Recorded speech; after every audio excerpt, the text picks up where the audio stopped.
Hello students, हम लोग प्रश्नावली 8D पे हैं और क्वेश्चन नंबर है 9। क्या करें, ABCD एक आयत है जिसमें PQR और S क्रमशः भुजाओं AB BC CD और DA के मध्य बिंदु हैं। दर्शाइए कि चतुर्भुज PQRS एक समचतुर्भुज है। तो चलिए मैं एक काम करता हूँ, यहाँ पर एक आयत बना लेता हूँ।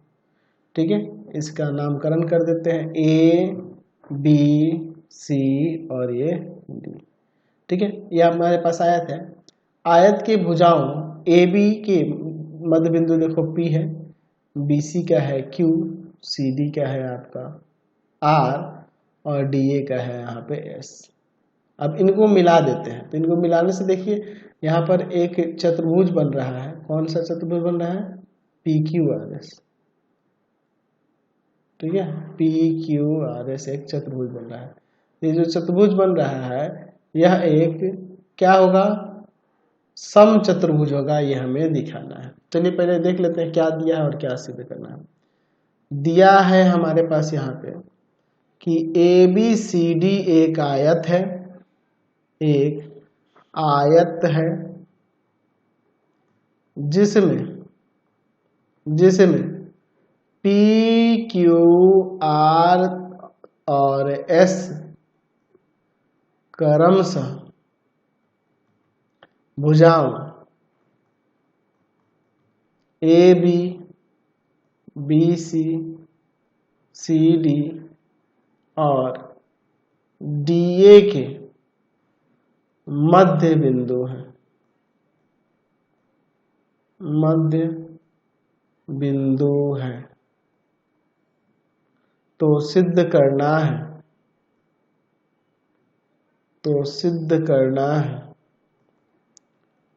PQRS एक समचतुर्भुज है। समचतुर्भुज है, ये हमें यहाँ पर दिखाना है। चलिए इसमें एक रचना कर लेते हैं, एक विकर्ण को मिला देते हैं या दोनों को मिला देते हैं, है ना जी। चलिए कोई दिक्कत नहीं है, दोनों विकर्ण को मिला देते हैं। हम लोग AC विकर्ण को भी मिला देते हैं और इस BD को भी मिला देते हैं। डॉटेड कर देते हैं क्योंकि हमने रचना में लिया हुआ है। ठीक है, चलिए दोनों विकर्णों को हम लोग मिला देते हैं।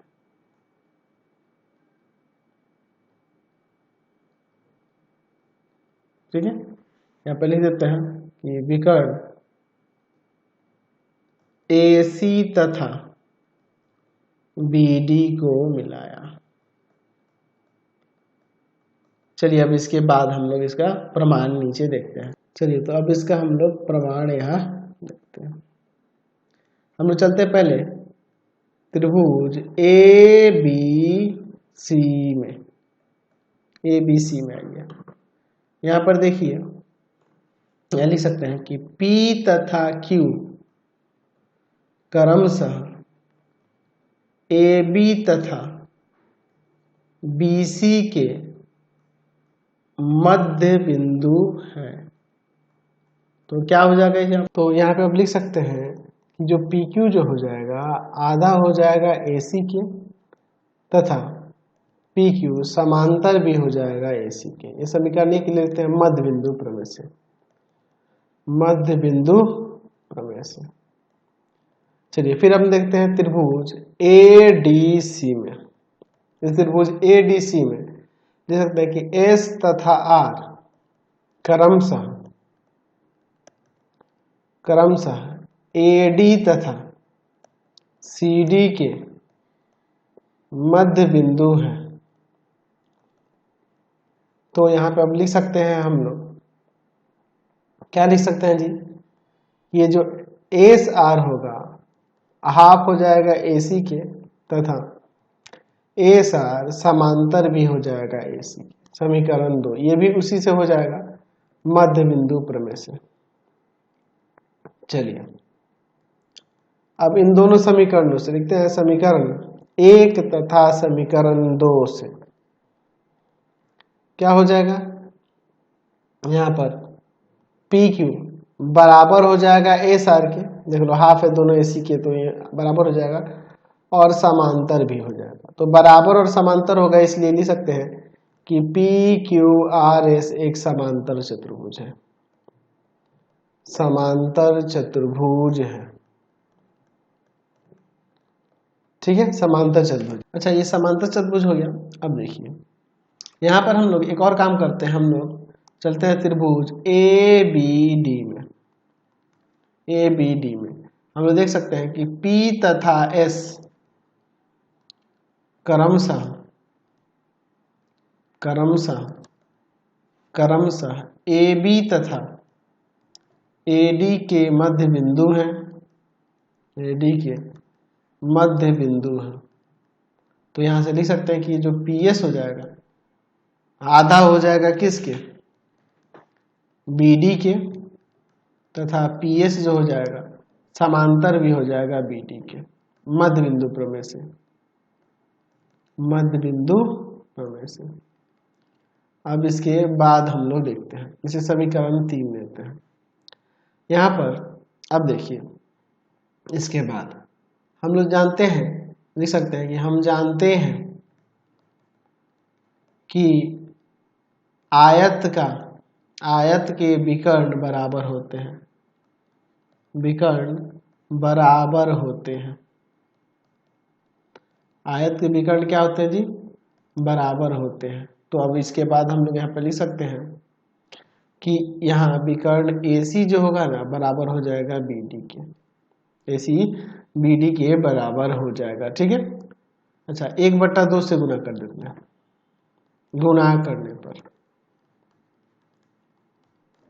तो AC का आधा इक्वल टू में BD का आधा। AC का आधा आपका ये PQ है और BD का आधा आपका ये PS है। ये कैसे हुआ समीकरण 1 तथा 3 से। देख लीजिए PS हो जा रहा है ये समीकरण 3 से, और ये आधा AC हो जाएगा PQ के, किसका, AC का आधा PQ हो जाएगा किससे, समीकरण 1 जो लिया था।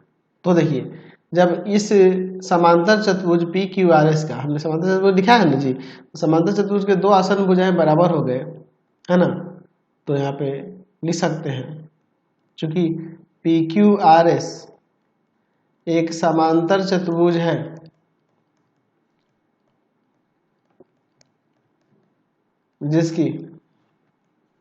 जिसकी आसन्न भुजाओं का एक युग्म, भुजा का एक युग्म बराबर है, आसन्न भुजा का एक युग्म बराबर है, एक युग्म बराबर है, इसलिए या अतः PQRS एक समचतुर्भुज है। हमने यहाँ पर दिखा दिया। चलते नेक्स्ट क्वेश्चन पे। अगला क्वेश्चन देखते हैं 10 नंबर।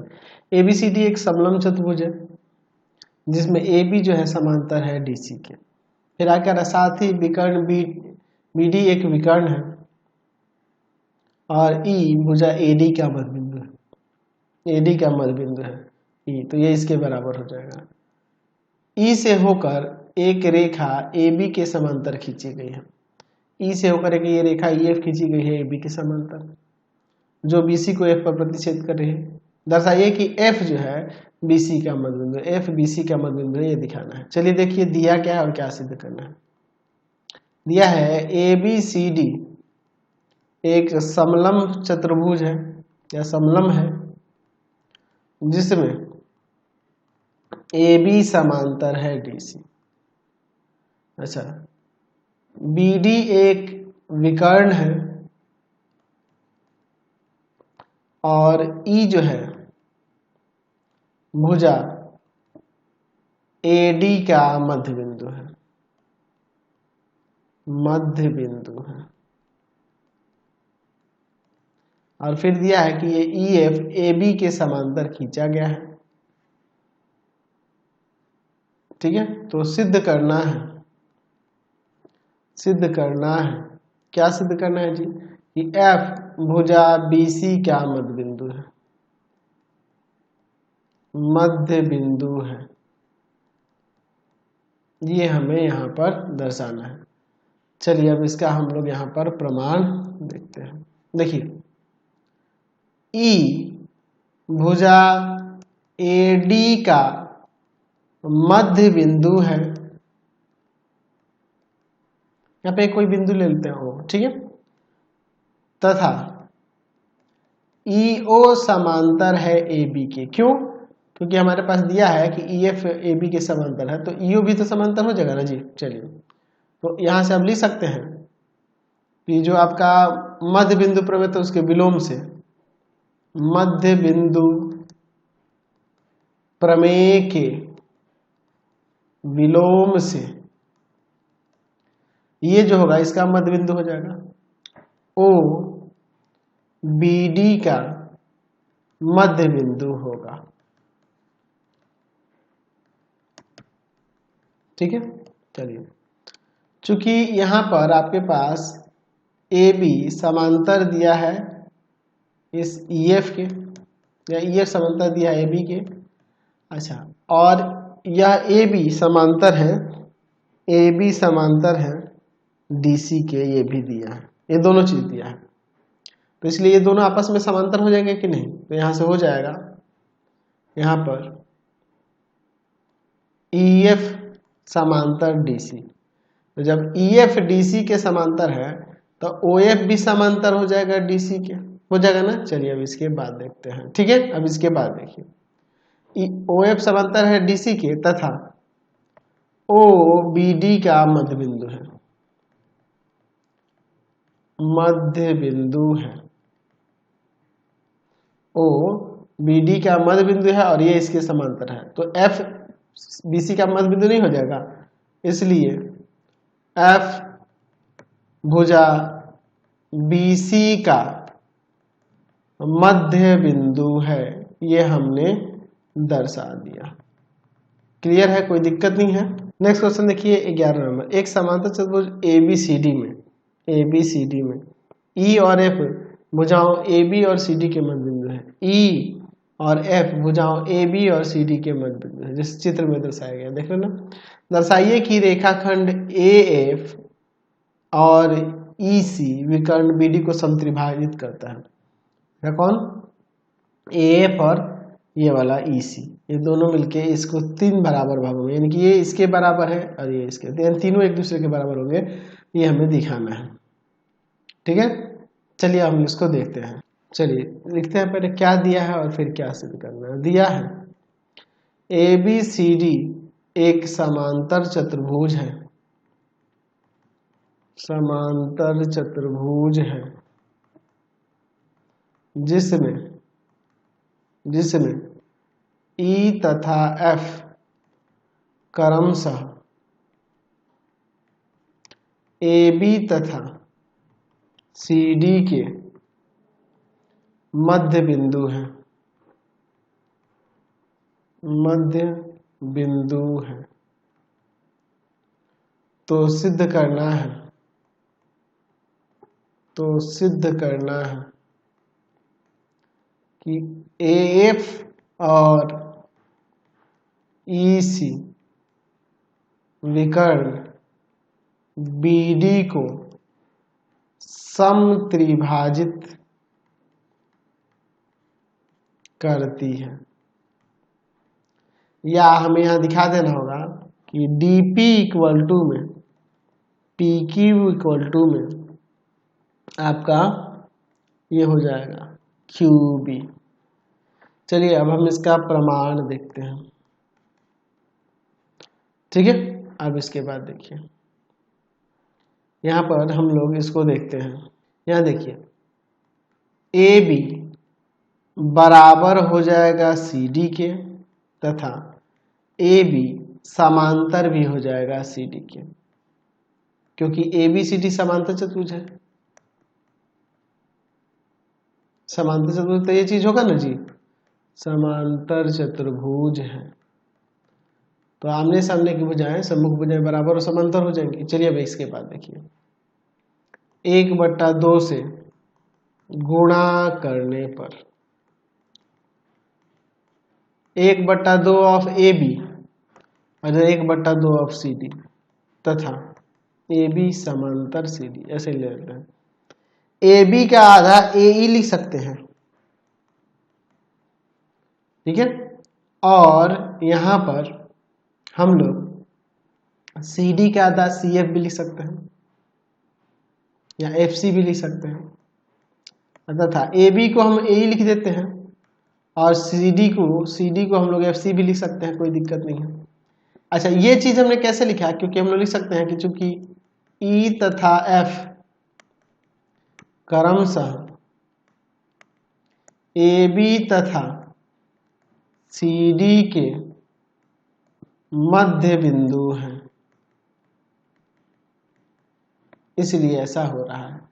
तो ये आमने सामने की भुजा बराबर और समांतर होगी, तो ये वाला जो चतुर्भुज होगा समांतर चतुर्भुज हो जाएगा, इसलिए ए ई सी एफ एक समांतर चतुर्भुज है, समांतर चतुर्भुज है। कौन? ए ई सी एफ, ये वाला समांतर चतुर्भुज। तो ये समांतर चतुर्भुज जब हमने इसको दिखा दिया तो ये वाली भी भुजा समांतर हो जाएगी, यानी आप लिख सकते हैं हम यहाँ पर, अब क्या लिख सकते हैं जी कि ए एफ हो जाएगा समांतर, ए एफ समांतर हो जाएगा ईसी के, ठीक है। ए एफ समांतर हो जाएगा ईसी के, क्योंकि समांतर चतुर्भुज होगा तो आमने सामने की भुजा समांतर हो जाएंगी ना, बिल्कुल हो जाएंगी। अब चलिए इसके बाद देखते हैं त्रिभुज डी क्यू सी में, डी क्यू सी में, ठीक है।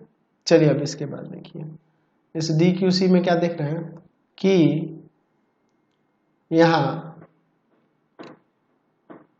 ये इसके बराबर है, यानी कहने का मतलब ये इसके बराबर, यानी कि एफ जो है सी डी का मध्य बिंदु है, लिख देते हैं कि एफ सी डी का मध्य बिंदु है तथा पी एफ समांतर है क्यू सी के। क्यों? क्योंकि ए एफ समांतर है ना जी इसी के, इसलिए। तो ये इसके समांतर है, ये मध्य बिंदु, तो ये पी डी क्यू का मध्य बिंदु नहीं हो जाएगा, इसलिए पी डी क्यू का मध्य बिंदु है। क्यों होगा? तो यहां लिख सकते हैं मध्य बिंदु प्रमेय के विलोम से,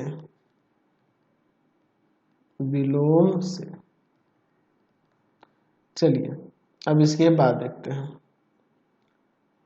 P इस DQ का मध्य बिंदु, यानी कि ये इसके बराबर, यानी DP बराबर में PQ, ठीक है।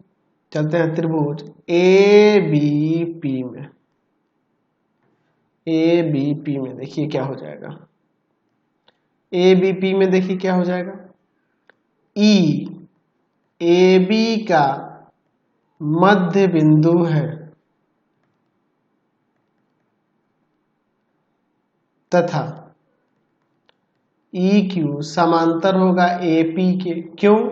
क्योंकि दिया हुआ है कि AF समांतर है EC के, इसलिए, ठीक है।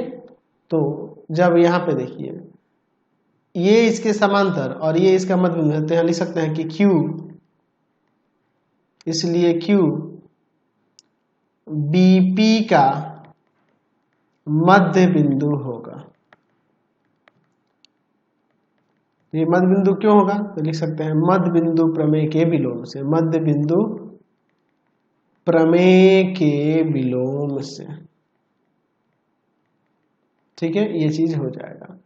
तो अब इसके बाद देखिए ये Q इस BP का मध्य बिंदु है, तो यहाँ से PQ किसके बराबर हो जाएगा? QB के, ये समीकरण 2। अब इन दोनों समीकरणों से देख लीजिए, लिख सकते हैं समीकरण 1 तथा 2 से, यहाँ पे PQ ये भी PQ यानी बराबर हो जाएगा, DP equal to PQ equal to में QB।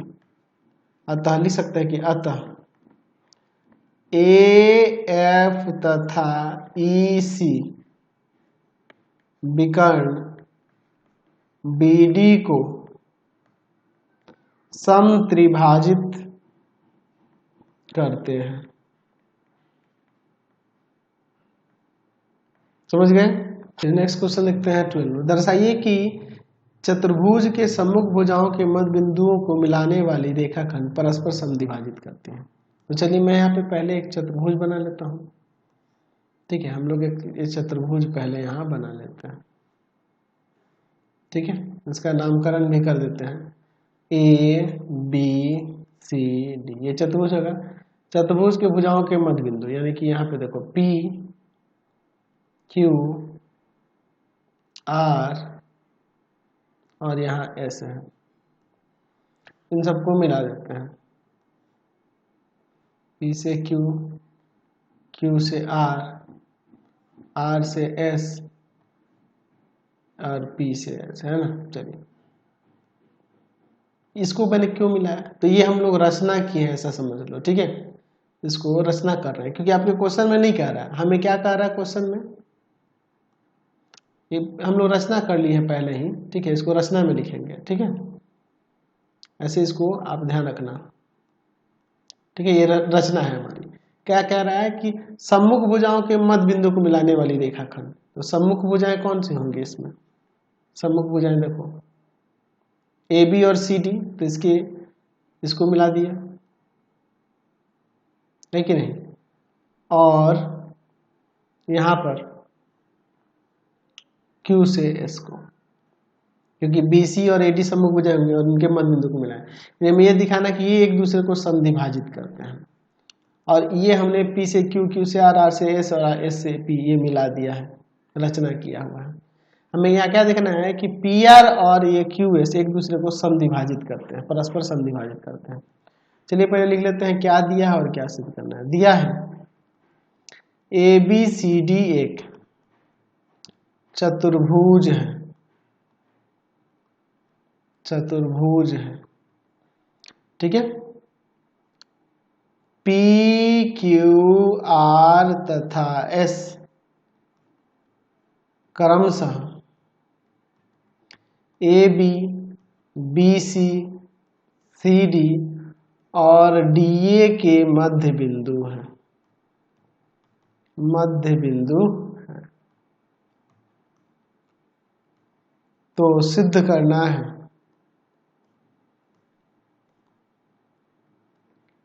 कि पी आर तथा क्यू एस परस्पर समद्विभाजित करते हैं।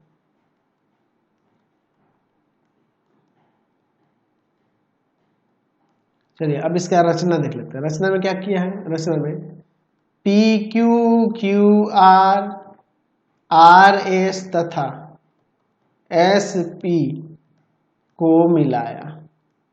अच्छा, एक और चीज इसमें मिला देते हैं, कोई भी एक विकर्ण मिला देते हैं। ठीक है, एसी ही मिला दे रहे हैं यहाँ पे, या हम लोग बी क्यू ही मिला देते हैं, बी डी ही मिला देते हैं। ठीक है, कोई भी विकर्ण मिला देते हैं, इसको भी डॉटेड ही कर देते हैं क्योंकि ये भी हमारी रचना में ही है। ठीक है, यहाँ पे लिख देते हैं कि विकर्ण बी डी को मिलाया, विकर्ण बी डी को मिलाया। चलिए अब इसके बाद हम लोग यहाँ पर इसका प्रमाण देखते हैं। ठीक है, चलिए अब इसके बाद देखते हैं। ठीक है, नीचे हम लोग यहाँ पर ले लेते हैं त्रिभुज ए बी डी। इसमें ए बी डी में पी तथा एस क्रमशः ए बी तथा ए डी के मध्य बिंदु हैं, मध्य बिंदु हैं। तो यहां से हम लोग लिख सकते हैं, अब क्या लिख सकते हैं जी, जब ये मध्य बिंदु हो रहा है पी और एस, तो यहां से लिख सकते हैं कि ये पी एस जो हो जाएगा समांतर आधा आधा हो जाएगा और समांतर हो जाएगा किसके, बी क्यू के, बी डी के, आधा हो जाएगा बी डी का, तथा पी एस समांतर भी हो जाएगा बी डी का। समीकरण है कैसे, मध्य बिंदु प्रमेय। ठीक है, चलिए अब इसके बाद देखते हैं त्रिभुज बी सी डी में क्यू तथा आर क्रमशः बी सी तथा सी डी के मध्य बिंदु है। यहाँ पे लिख सकते हैं कि QR जो हो जाएगा आधा हो जाएगा BD का, तथा QR जो हो जाएगा समांतर हो जाएगा BD के। ये आपका दूसरा मध्य बिंदु प्रवेश है। ठीक है, चलिए तो अब इसके बाद देखते हैं समीकरण 1 तथा समीकरण 2 से। ये भी आधा है BD का, ये भी आधा है BD है, ये भी समांतर है BD के, ये भी समांतर। तो यहाँ 1 तथा 2 से हो जाएगा PS बराबर हो जाएगा QR तथा PS समांतर हो जाएगा QR। तो देखिए ये जो PS है इसके समांतर और बराबर हो गया तो ये क्या हो जाएगा, समांतर चतुर्भुज नहीं हो जाएगा, इसलिए PQRS एक समांतर चतुर्भुज है। समांतर चतुर्भुज है। जब ये समांतर चतुर्भुज है तो हम लिख सकते हैं कि हम जानते हैं कि समांतर चतुर्भुज के विकर्ण, समांतर चतुर्भुज के विकर्ण परस्पर समद्विभाजित करते हैं, समद्विभाजित करते हैं। तो एक्चुअल में देखा जाए तो ये PR और QS विकर्ण ही है ना जी समांतर चतुर्भुज के, तो जाहिर सी बात है समद्विभाजित करेंगे। अतः PR तथा